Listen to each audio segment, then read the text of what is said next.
Vous trouvez que votre scooter est trop banal, sans saveur? Alors, direction le Japon, à Tokyo plus précisément. Ici, les jeunes s'ennuyaient sur leur scooter de série, alors ils ont créé une nouvelle mode qui cartonne dans les rues tokyoïtes, le tuning sur scooter. Et comme les jeunes japonais ont toujours 10 ou 15 ans d'avance sur le reste de la planète en termes de branchitude et qu'ils ne lésinent jamais sur les moyens, le résultat est détonnant.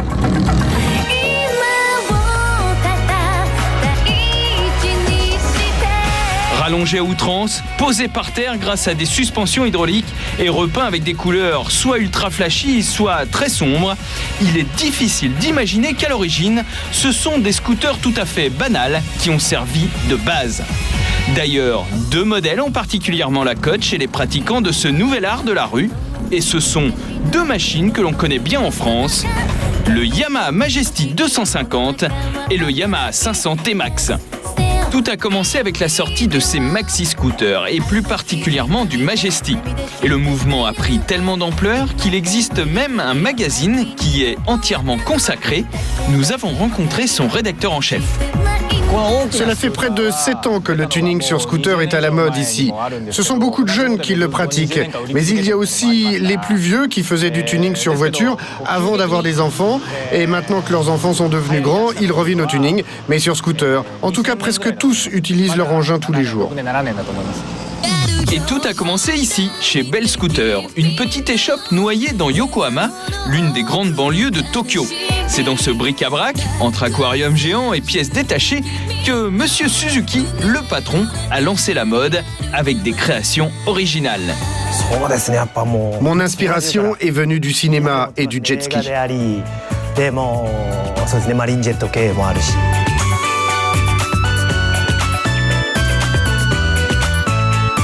Du coup, tous les délires sont permis et Monsieur Suzuki exauce le moindre vœu de ses clients.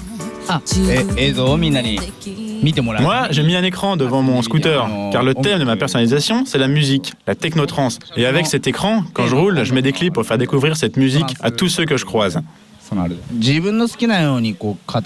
Le tuning sur scooter, cela me permet d'exprimer mes passions et ma personnalité. Et pour cela, il ne faut pas être pressé et ne pas avoir peur de casser sa tirelire. Il me faut jusqu'à 6 mois pour les réaliser. Et de telles préparations coûtent dans les 10 000 euros. Mais ça peut monter jusqu'à 30 000 euros pour les plus délirantes. Rien n'est donc trop beau. Et pour une fois, cette passion ne touche pas que les garçons. Les filles sont aussi de la partie. J'ai toujours aimé les mangas avec des histoires d'auto et de moto. Mais au début, j'étais trop jeune pour avoir une voiture, alors j'ai pris un scooter. Et c'est là que j'ai découvert le magasin Bell Customs. Et j'ai eu envie d'essayer. Maintenant, je veux pas être à la traîne des mecs. Il n'y a pas de raison que l'on fasse moins bien qu'eux.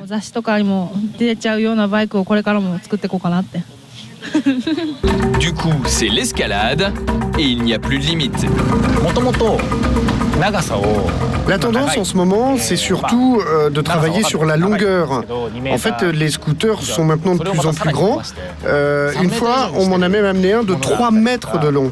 En fait, maintenant, on se demande jusqu'où ça peut aller.